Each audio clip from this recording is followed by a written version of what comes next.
My name is Sophia, and the memory of my wedding day is etched into my heart like a scar I never asked for. I can still see the white roses, the delicate lace of my dress, and the warm glow of candles surrounding the reception hall. Everything was perfect, except for the one thing that mattered most. Not a single member of my family was there. Not my parents, not my sister, not even my cousins or relatives who had once promised to stand by me on the most important day of my life. Imagine walking down the aisle, the music swelling, every guest rising in admiration, and realizing that every face you longed to see was absent. The empty seats in the front row, reserved for my parents, felt like tombstones of a relationship I thought still had hope. Guests whispered, some looked at me with pity, others with confusion.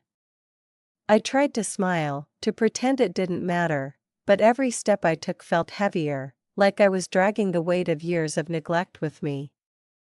When I cut the cake, when I tossed the bouquet, when I danced my first dance as a wife, I kept glancing at the door, praying someone from my family would walk in. No one did. Instead, my phone buzzed in my bag with dozens of missed calls, each one from numbers I didn't recognize. My maid of honor, the friend I trusted the most, avoided my eyes all evening. At that moment, I knew something was deeply wrong, but I couldn't bring myself to ruin my own wedding by asking. People congratulated me, toasted to our future, and yet, deep inside, I was hollow. A wedding is supposed to be a union of two families, but mine had abandoned me completely. Why? What could possibly be so important that my entire family would skip my wedding?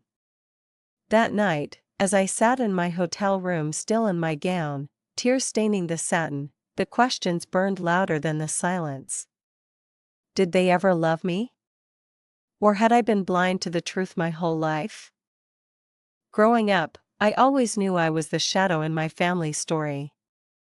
My parents adored my younger sister, Emily, as if she were the golden child sent to brighten their lives. She had the brightest smile, the loudest laugh, and the ability to get away with almost anything. If Emily broke a vase, I was blamed for leaving it in the wrong place. If Emily came home late, I was scolded for not reminding her of the rules. It seemed my very existence was measured against hers, and I always came up short. As children, I tried to win their love in every way possible. I studied hard, brought home good grades, and even gave up opportunities just to make them proud. But no matter what I did, Emily's smallest achievements overshadowed mine. When she painted a picture, it was framed and hung in the living room. When I won a writing contest, my mom barely mentioned it, saying, "That's nice, dear," before turning her attention back to Emily. Birthdays were the hardest. Emily's were grand events, full of balloons, cakes, and gifts from relatives near and far. Mine were quieter, sometimes forgotten until the last minute, with my mom handing me an envelope of cash as if it were an afterthought. At family dinners, conversations always circled around Emily's dreams, Emily's friends, Emily's charm. I became an expert at smiling through the ache, pretending it didn't bother me, but deep down, I was starving for acknowledgement. I remember one evening when I was 13. I had practiced for weeks to perform a song at our school concert. I invited my parents, hoping they would finally see me, just me, for who I was. But they didn't show up. Later, I found out they had taken Emily to a skating competition instead. She had begged them, and they agreed without hesitation. That night, as I sang in front of a packed audience with an empty row where my parents should have been, I realized the painful truth: I was invisible in my own family. Still, I held on to hope. I told myself that maybe as we grew older, things would balance out, that one day they would notice my worth. I clung to that belief like a lifeline. Every holiday, every family gathering, I convinced myself things would change. But each time, it was the same story: Emily first, me second, or not at all. What hurt the most was not just the favoritism, but the way it shaped Emily too.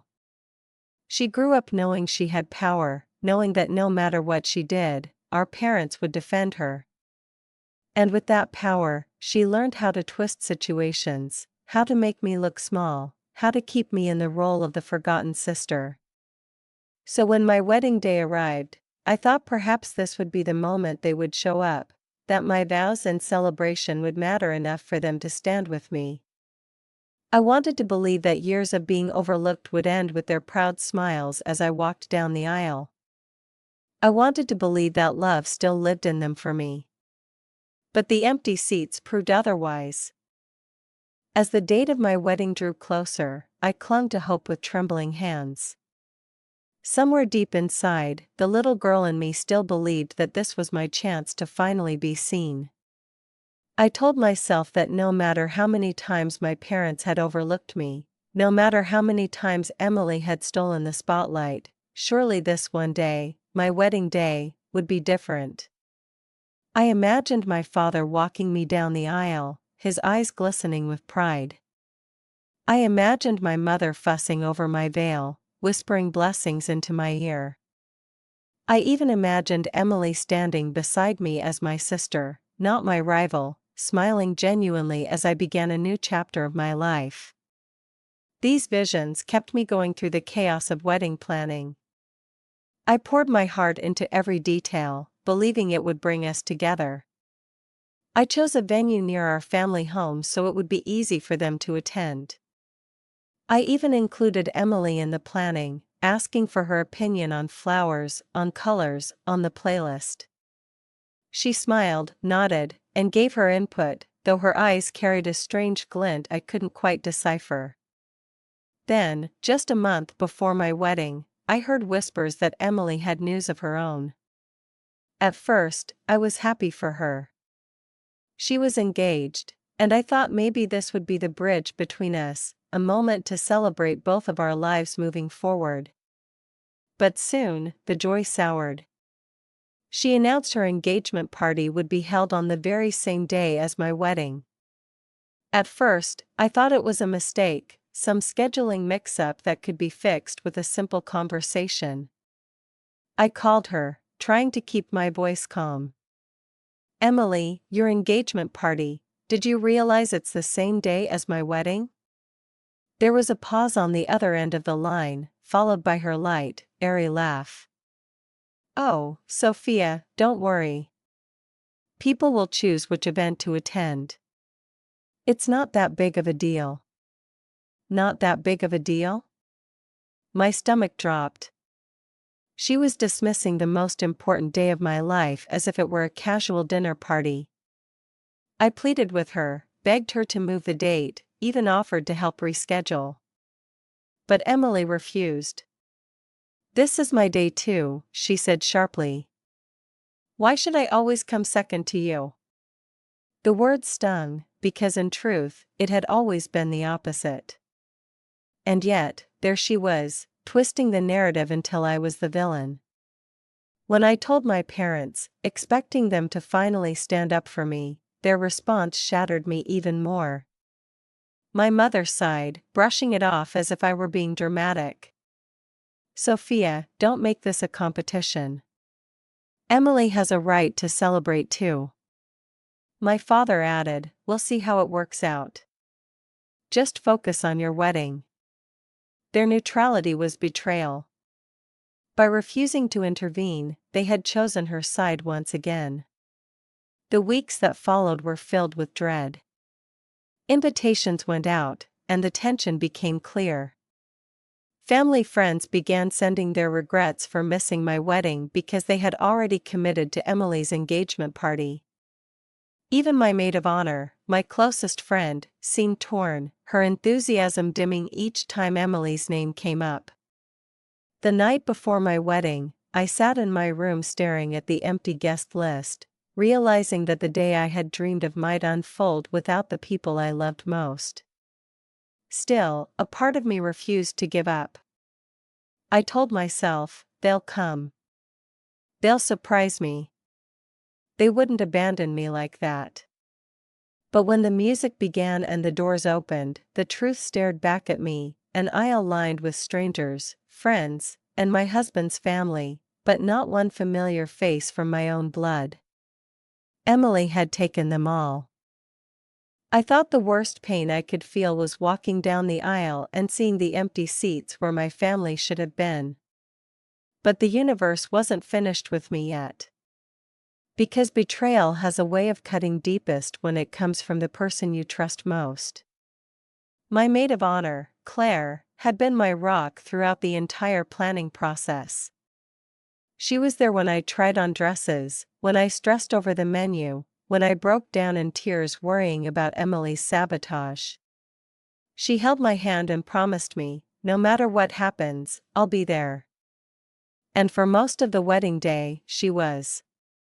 She helped fix my veil, she calmed me when the nerves threatened to overwhelm me, and she whispered encouragement as I prepared to walk down the aisle. But as the evening wore on, I noticed her slipping away. During the speeches, I searched for her face and found only her empty chair. When it came time for the bouquet toss, she wasn't there to laugh with me like we had planned. Guests asked where she had gone, and I shrugged, trying to hide the pit in my stomach. Then, during the last dance, one of my bridesmaids pulled me aside, her face pale. "Sophia. I just saw Claire leaving. She's going to Emily's engagement party."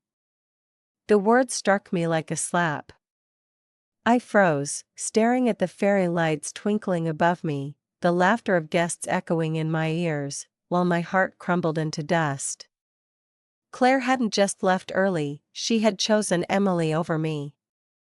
On my wedding night, the friend I had trusted, the friend I had leaned on, had decided my sister's celebration was more important than my vows, my promises, my once-in-a-lifetime moment.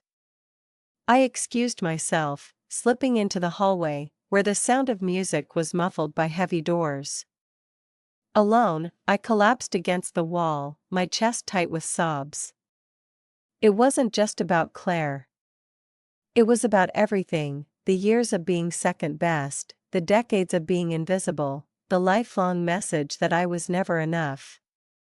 And now, here it was, screaming at me louder than ever. I wanted to scream, to smash the carefully arranged flowers, to tear off the gown that suddenly felt like a costume for someone else's life. But instead, I sank to the floor, tears dripping onto satin, and whispered to myself, "Why am I never worth choosing?" That night, as I returned to the ballroom, I forced a smile, laughed when I had to, and played the role of the happy bride. But inside, I was shattered. The people who should have been my foundation, my family, my sister, even my closest friend, had all abandoned me. I thought I had hit rock bottom. I thought nothing else could break me further. But I was wrong. The truth had not yet surfaced, and when it did, it would shake everything I thought I knew.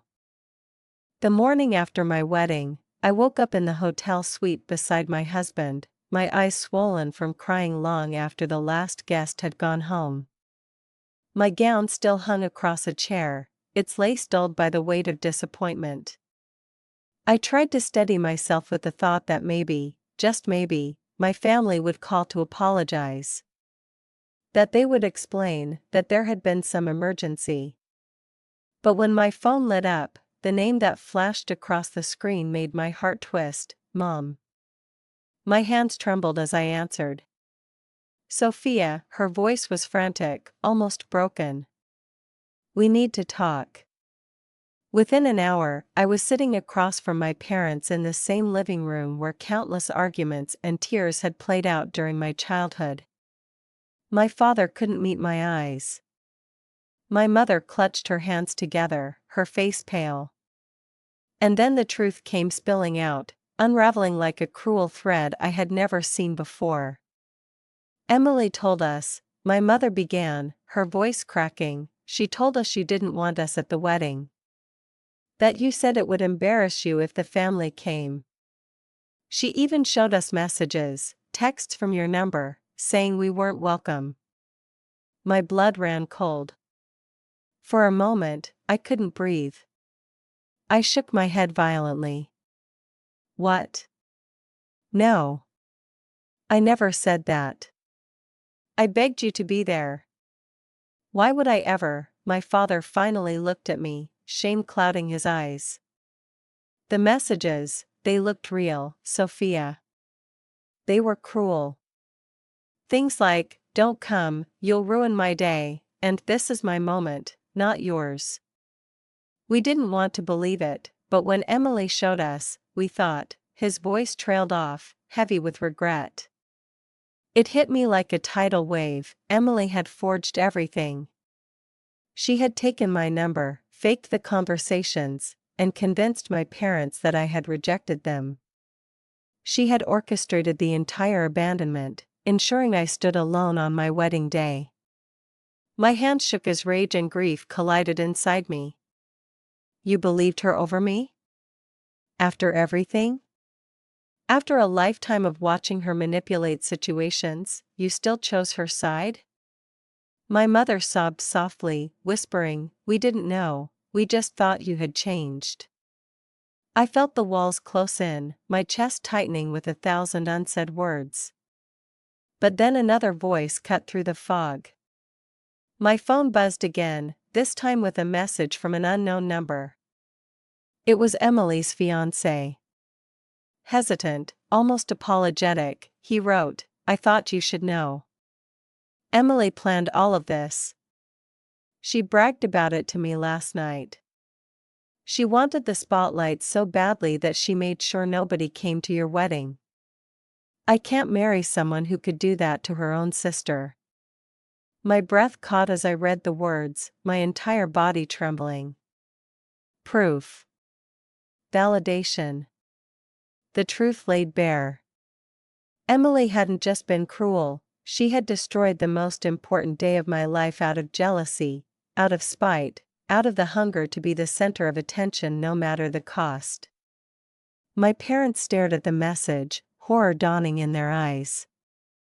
My mother pressed a hand to her mouth, whispering, oh my God, what have we done? And for the first time, I saw it, not just their guilt, but their recognition. The scales had finally fallen from their eyes. The daughter they had protected, pampered, and elevated for so long had revealed her true nature. And the daughter they had ignored, dismissed, and overlooked had been telling the truth all along. I should have felt relief, but instead, I felt hollow. The vindication came too late. The damage had already been done. My wedding day, the day I had dreamed of since I was a child, was gone, tainted forever by betrayal. Still, there was one thing I knew for certain, the truth had finally surfaced, and nothing in our family would ever be the same again. In the days that followed, I felt like I was walking through the ruins of my own life. The truth was out, yes, but it didn't erase the image of empty chairs at my wedding. It didn't take away the sting of betrayal from my sister, my parents, or even Claire. For a while, I drowned in bitterness. Every time I closed my eyes, I replayed Emily's laugh, her words, her smugness as she stole everything from me.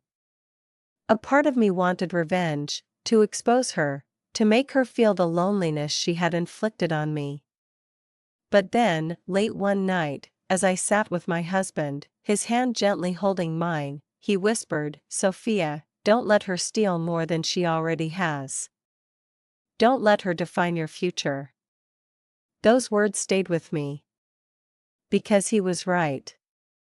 My sister had taken one day, one moment, but I couldn't allow her to take the rest of my life. So I made a choice, not to forgive easily, but to let go of the poison that was eating me alive.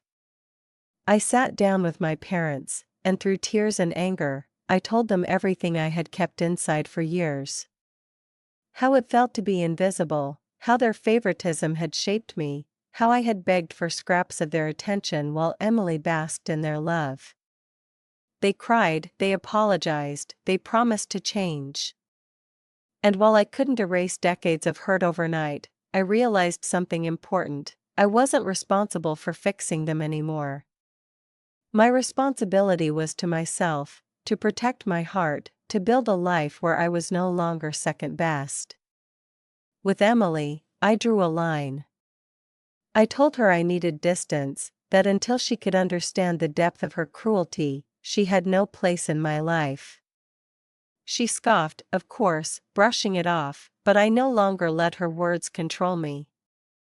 For the first time, I felt strong enough to walk away.